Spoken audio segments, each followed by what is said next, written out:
On right. 1, 2,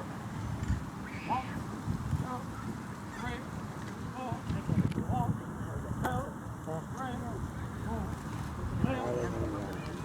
What? See, because now I can't. Right on left, right on left, right. Left, right. I didn't think the tree would mind. 1, 2, No, but I do. 3, I'm bigger than the Mark tree. time. I'm bigger than the tree. That's nice. Color. Hold. Right. Hey. Hold. Color. Oh, they got colors. Ready? Really? Half left. Hey. That's why I said you should sit the chair. I pledge allegiance to the flag of the United States of America and to the republic for which it stands, one nation, under God, indivisible, with liberty and justice for all. Order, arms.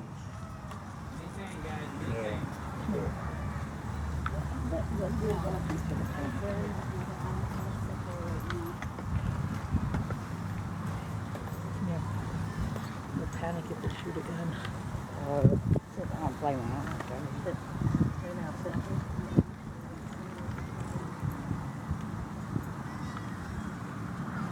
Oh, say, can you see by the dawn's early light what so proudly we hailed at the twilight's last gleaming, whose broad stripes and bright stars through the perilous fight o'er the ramparts we watch were so gallantly streaming, and the rockets red glare, the bombs bursting in air, gave proof through the night that our flag was still there.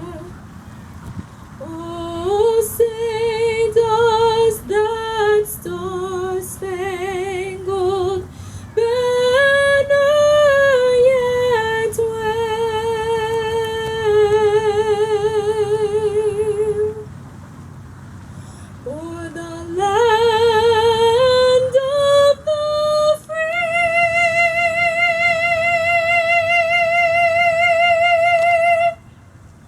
and the home of the brave.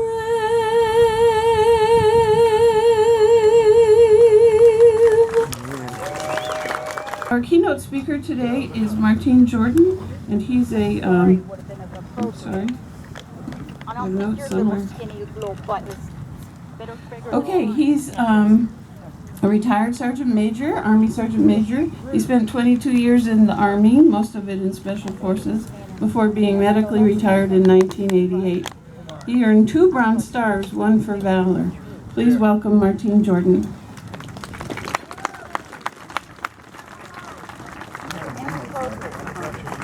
My story would have been efficient.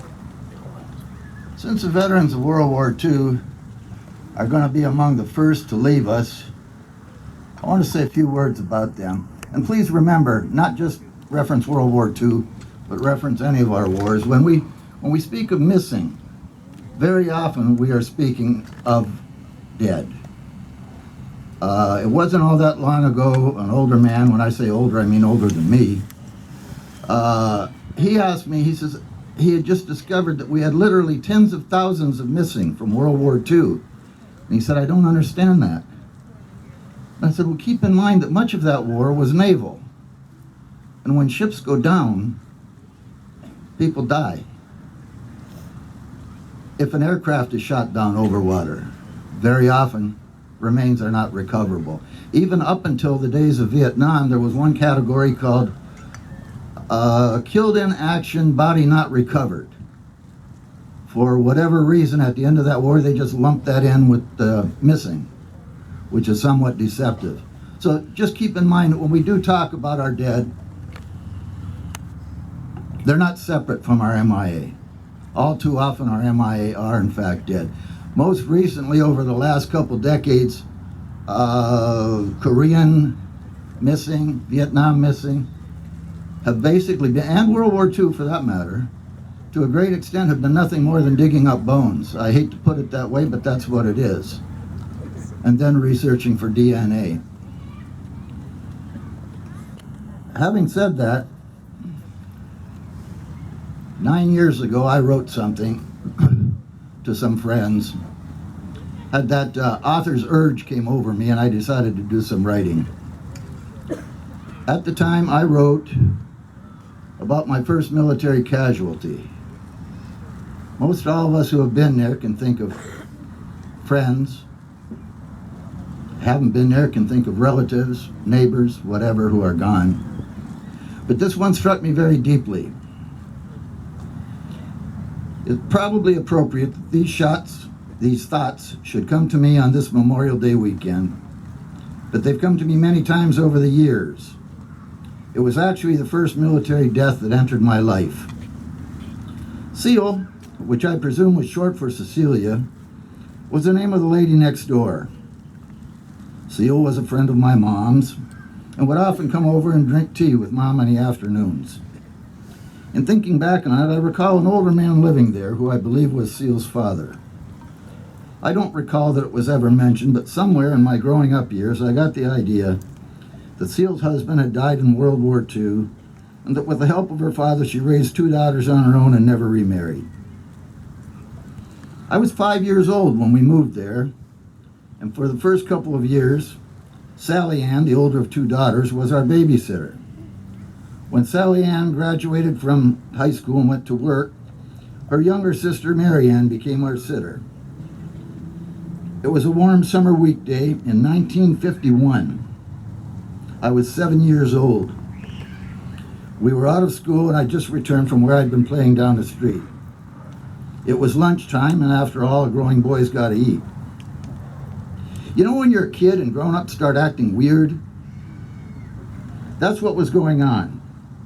There were cars next door that I didn't recognize, with men and women getting out of it that I hadn't seen before. Seal and my mom were talking at the back door as I ate my sandwich, but their voices were lower than their normal tone. I saw my mom hug Seal and tell her she was very sorry, and when she turned to come back into the kitchen, there were tears in her eyes. Somehow I knew it was a problem next door,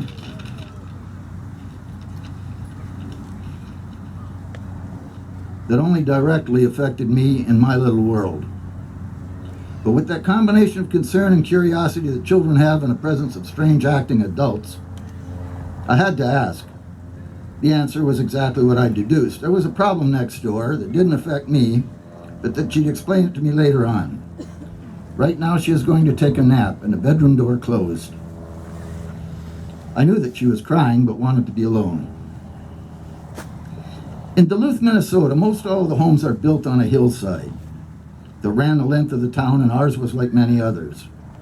While the back door was level with the lot, by the time you got to the front door, it was at the second floor level. There were stairs took you up a full flight to the front porch, which ran the width of the house. It was an excellent observation point overlooking a large section of the neighborhood, as well as being about 5 feet higher than the porch next door, which was slightly downhill from ours. I did note that I was not alone. On the porch next door, adults were gathered, quietly talking to each other in undertones and watching down the street.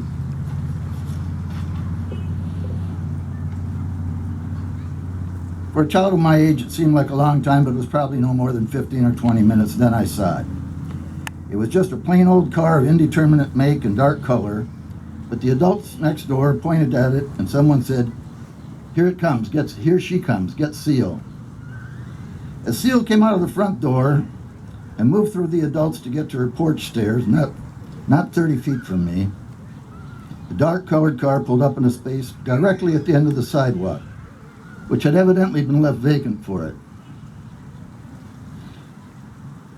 I was 7 years old. Next week I'll be 72. But I can visualize the ensuing 2 minutes as clear as if it were 56 minutes ago instead of 65 years ago. I can see and hear it through the uncomprehending eyes and ears of that curious, fascinated child. There were 2 scenes in the tableau, only about 30 feet apart, but enough that I had to flip my eyes back and forth to absorb the full impact of the scene. To my left front, there was Seal coming through the adults and down the 8 or 9 steps of her porch. Then making a left turn to go down the walk to meet her daughter, Sally Ann. To my right was the passenger door of the car swinging open and being left open as Sally Ann sprang out, crossed the sidewalk, and then up the few stairs to the walkway which led to the house. Left to right, back again, left to right, back again. I didn't miss a thing. I was rather precocious in those years. Seal was at the bottom step, making her turn to the left. Sally Ann completed the few steps up the walk. Then it happened. Sally Ann screamed. It was a long wail carrying with it all the pain that could possibly be wrenched from the depths of a human being. The pain of every death notification. The pain of every abused child. The pain of every cheated, abandoned spouse. It was definitive of pain. It was probably only 4 or 5 seconds, but in the slow motion of my mind, both then and now, it seemed to go on and on. It was as though there was a reverberation of the wail, which echoed off the houses. Perhaps there was. It had such a lingering effect. Seal and Sally Ann rushed together and met in an embrace. A daughter sobbing in the pain of her hopes and dreams being dashed.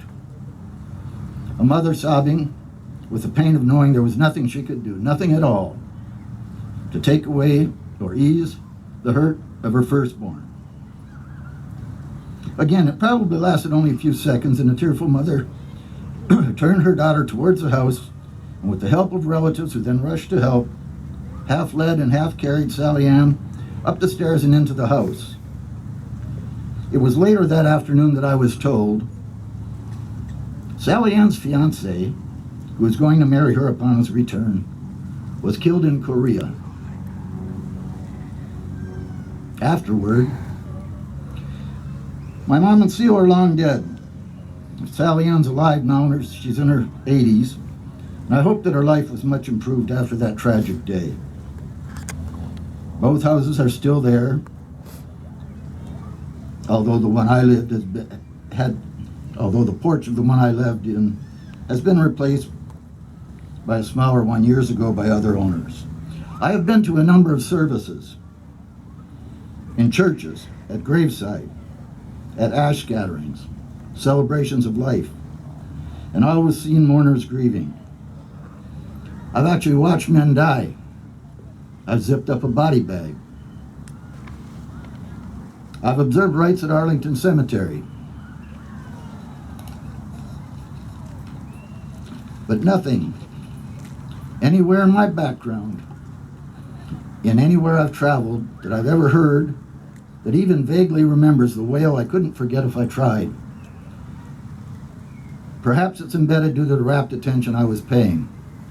Perhaps it was my youth, or perhaps it has to do with my military career. I don't know. All I know is that was the first American military casualty of my life, and probably be the last that I forget, if ever. It was a warm summer weekday in 1951, and I was 7 years old. Every death affects others, and I dare say I'll bet everyone here can think of at least one person who served in the military and is gone now. I thank you for your time and attention. Thank you, Martin. Okay, we have next Marcella Brown, who will be singing Wishing You Were Somehow Here Again, which seems very appropriate.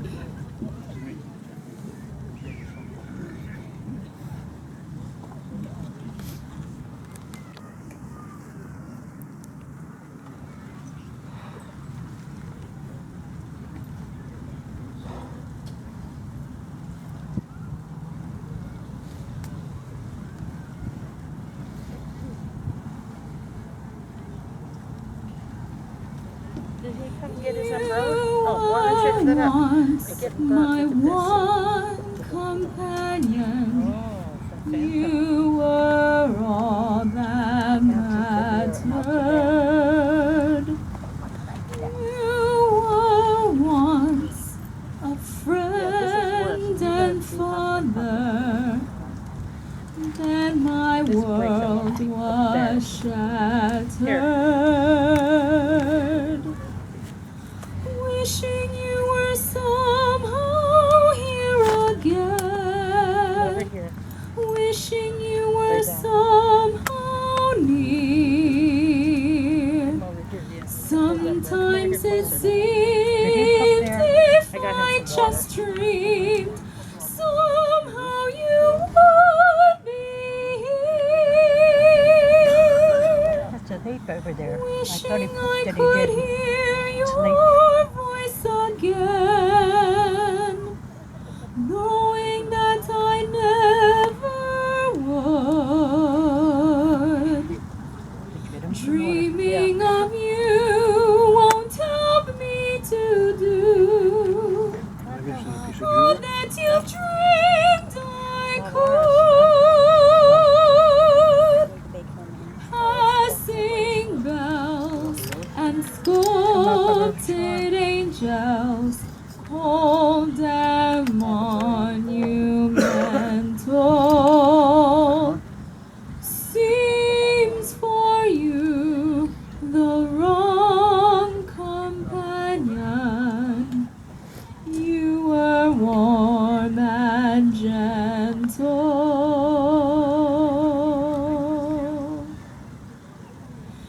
Too many years fighting back tears.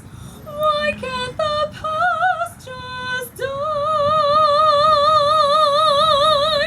Wishing you were somehow here again, knowing we must say goodbye.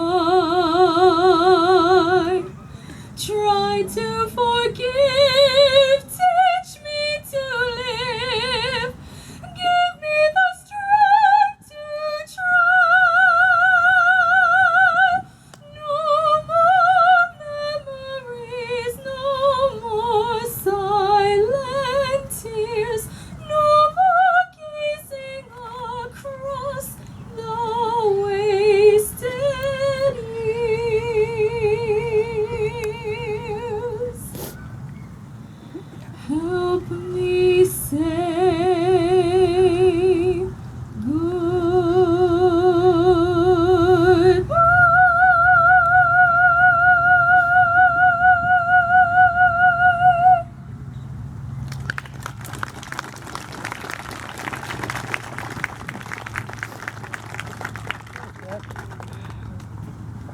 That was beautiful. It's a hard act to follow, Dennis.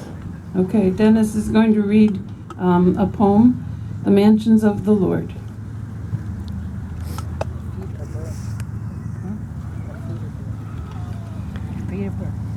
Mansions of the Lord by Ronan, Tynan.